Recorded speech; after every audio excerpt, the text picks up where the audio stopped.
de trouver un emploi.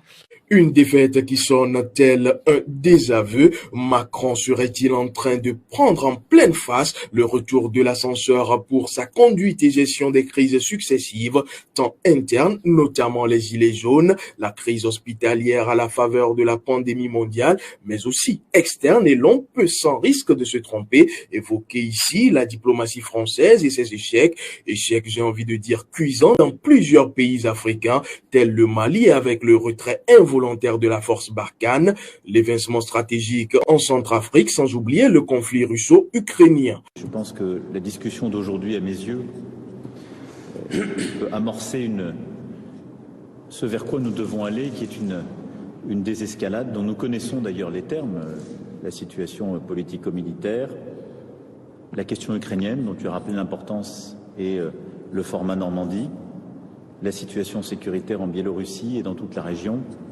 et les grandes questions évidemment de sécurité collective dont nous allons parler.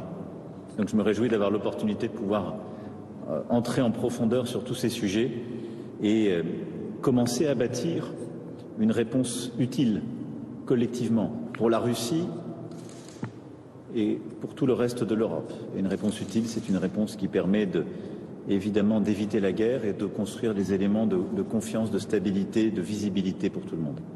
Donc merci beaucoup de ton temps et de l'accueil aujourd'hui. Tout ceci à une quinzaine de jours de l'élection présidentielle en France.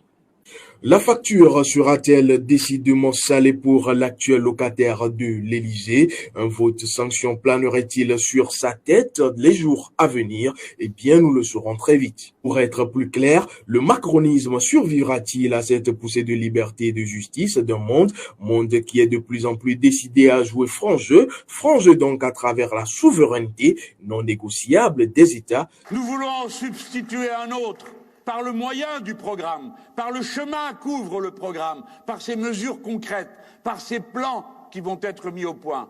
Ce chemin, je l'ai décrit comme étant celui d'une société, de l'harmonie des êtres humains entre eux, où les uns ne dominent pas les autres, où les uns ne sont pas méprisés par les autres, où les uns ne se voient pas spoliés de tous les efforts qu'ils font par quelques autres. C'est l'harmonie entre les êtres humains.